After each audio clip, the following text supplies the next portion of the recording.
तो चलिए सुर्खियों के बाद आगे बढ़ते हैं और जैसा कि आप जानते ही हैं, बॉलीवुड में बवाल लगातार जारी है। नया विवाद फिल्म निर्माता निर्देशक अनुराग कश्यप पर यौन शोषण के आरोपों को लेकर हो रहा है। आरोप लगाने वाली अभिनेत्री पायल घोष आज पुलिस में अनुराग के खिलाफ शिकायत दर्ज कराएंगी।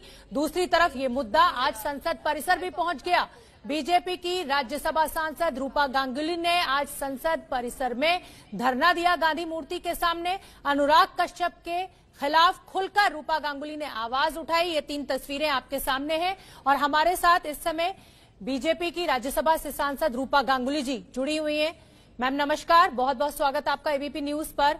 आप खुद बॉलीवुड का हिस्सा रही हैं, लेकिन एक के बाद एक जिस तरीके से बॉलीवुड में विवाद पर विवाद खड़े हो रहे हैं, चाहे सुशांत सिंह का मामला हो, चाहे ड्रग मामला हो, फिर कंगना रनौत वर्सेस शिवसेना हो, और उसके बाद मैम कंगना वर्सेस शिवसेना के बाद रवि किशन वर्सेस जया बच्चन हो, क्या कैसे देख रही हैं आप?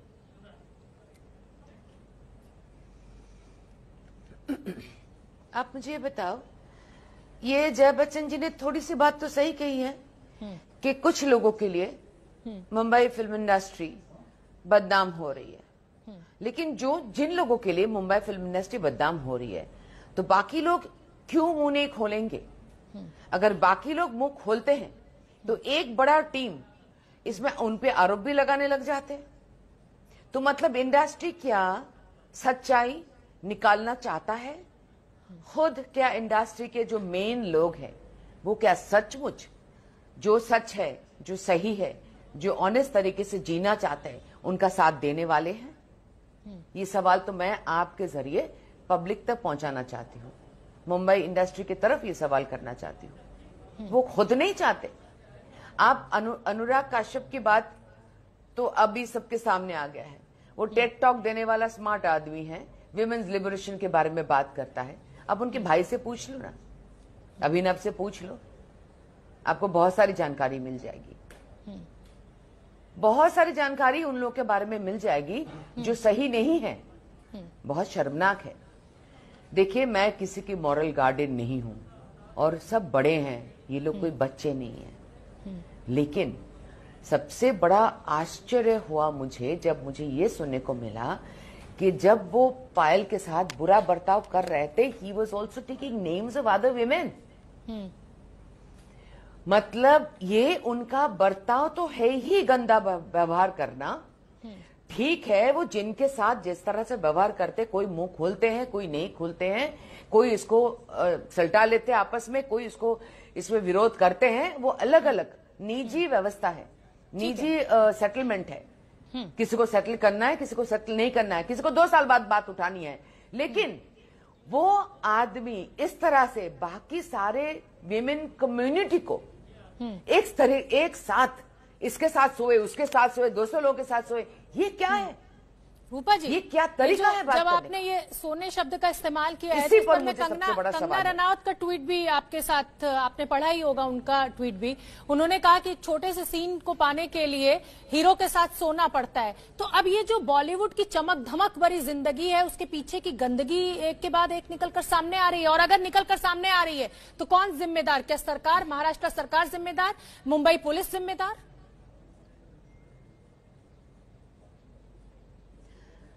मुझे लगता है कुछ हद तक ये सरकार जिम्मेदार है, क्योंकि बहुत बड़े बड़े लोगों को वो सेव कर रहा है। एक सबूत मैं आपको दे सकती हूँ, जैसे दिशा सालियान के केस रजिस्टर ही नहीं हुआ था अच्छे से, उस पर कुछ गौर नहीं किया गया था, उसको बस ऐसे सुसाइड बोल दिया गया था, उसका जो बॉयफ्रेंड था वो भाग गया था। तो ये सारी चीजों को अगर सामने लाने की हिम्मत करते सरकार, तो ये तो साबित होता ना कि सरकार इनमें से कोई पक्षपात नहीं कर रहा है। सरकार जो सही है उसी को निकालने की कोशिश कर रहे हैं, जो गलत है उसी को आप अभी तो यहां लग रहा है कि गलत को प्रोटेक्ट करने की कोशिश कर रहे हैं। ये क्यों है? तो क्यों बड़े स्टार्स के साथ इतने सारे पॉलिटिशियंस जुड़े रहते हैं, जिस वजह से पॉलिटिशियंस और स्टार्स को एक साथ एक दूसरे को बचाने के चक्कर में चलता रहता है? क्यों है भाई? क्या ये अभी जब से शिवसेना सत्ता में आई है तभी से हो रहा है? पुलिस ये तो पहले भी, ये तो सत्ता के ऊपर पहले भी आरोप लगते रहे हैं रूपा गांगुली जी कि बॉलीवुड और सत्ता की सांठगांठ रहती है और इसीलिए ड्रग्स का ये खुला खेल चलता है। अभी तक किसी भी सरकार ने बॉलीवुड के ऊपर एक्शन नहीं लिया, जबकि आप हिस्सा रही है बॉलीवुड का, आप जानती है कि ड्रग्स का कितना बड़ा सिंडिकेट है वहां पर। मैंने कब बोला आपको? मैंने कब शिवसेना का नाम लिया आपको? मैंने 50 बार जब से ये विषय उठा तब से मैंने 50 बार 50 चैनलों में जाके बोला है कि अगर वहां पे फडणवीस जी होते तो मैं उनके ऑफिस के बाहर जाके बैठी रहती। आप अच्छे से सुन लीजिए मैं कहां कहां क्या क्या बोलती हूं, और आपके जानकारी के लिए मैं बोल देती हूं, आपके यहां कैमरे में बैठ के जो मैं कह रही हूं, एक अलग कैमरा होता है, मेरा हर एक बात रिकॉर्ड करता है, हर एक शब्द रिकॉर्ड करता है, क्योंकि मैं अपने बात इस तरह से पॉलिटिशियन की तरह घुमा फिरा के नहीं बोलती हूं। I have cameras fitted in my all of my house, so I am telling you very clearly, मैंने 50 बार इस विषय को उठाया। अगर इस वक्त पावर में हमारे फडणवीस जी बैठे होते तो मैं उनके दरवाजे के बैठी रहती सुशांत के केस को सॉल्व कराने के लिए। ऐसा नहीं है कि अभी शिवसेना है, अभी कोई कोalition है, ये है वो है, ये मुझसे मत पूछे, ये उन लोगों को पूछे जो पार्लियामेंट में उठा के बोलते हैं कि जिस थाली से खाते उसी थाली में छेद करते हैं, उन लोगों को जाके पूछे, उन लोगों को जाके पूछे, अनुराग कश्यप जी को जाके पूछे, जो एक एक विषय उठाकर। मैं यही जानना चाहती हूँ रूपा गांगुली जी, क्या वजह है आज ये गंदगी निकलकर सामने आ रही है? ये तो बरसों से चली आ रही है ये गंदगी, तब किसी ने क्यों नहीं आवाज उठाई? कहां आज निकल कर आ रही है? कहां आज निकल कर आ रही है? मीटू कब का जमाना का था? कहां आज निकल कर आ रही है? शिवसेना के समय में मीटू शुरू हुआ? कहां? किसने आपको बोल दिया कि जब ये मुंबई का इंडस्ट्री का गड़बड़ सब अभी निकल रहा है? पिछले सुशांत सिंह राजपूत पहले की से मौत शुरू हुआ के है, बाद बहुत से दिनों से शुरू हुआ लगातार है। एक के बाद एक विवाद उठते जा रहे हैं। इसको लेकर ही मैं सवाल पूछ रही हूँ कि अचानक बॉलीवुड इंडस्ट्री में इस तरीके का बवाल क्यों पैदा हो गया सुशांत सिंह की मौत के बाद? यही मेरा सवाल है, क्योंकि आप खुद इस इंडस्ट्री का हिस्सा रही हैं। मैं आपको एक चीज अच्छे से एक्सप्लेन कर देती हूँ, आपको समझने में आसान होगा। ये सारे घटनाक्रम बहुत सालों से बहुत अलग अलग जगह पे बहुत विषय की चर्चा हुई है।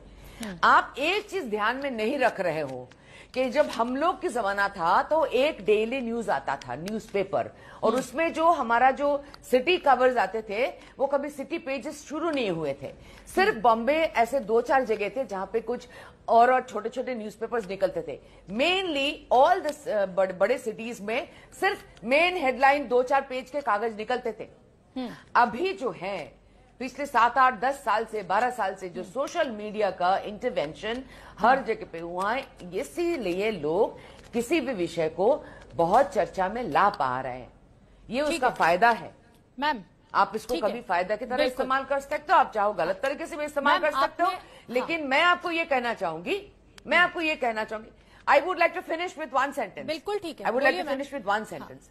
लिसन, किसी का भी पक्ष हो, किसी का भी सत्ता हो, किसी का भी कोई अपना हो, पढ़ाया हो, हर एक इंसान को, हर एक घटना को अपने तरफ देखकर एक बार सोचना चाहिए कि काश ऐसा घटना मेरे परिवार में कभी ना हो जाए। ठीक है, तो वो दिल से उसके बारे में सॉल्यूशन निकालने की हम सारे मिलकर कोशिश कर सकते हैं। Thank you very much. Rupa ji, बस आखिरी सवाल और ले लीजिए मैम, आखिरी सवाल मेरा ले लीजिए। रूपा जी ने इतना ही समय हमें दिया, बहुत बहुत धन्यवाद रूपा जी, आपने हमसे बात की। तो आज रूपा गांगुली ने संसद परिसर में धरना दिया और एक के बाद एक जिस तरीके से अनुराग कश्यप सवालों के घेरे में है, उसी को लेकर अपना विरोध जताया।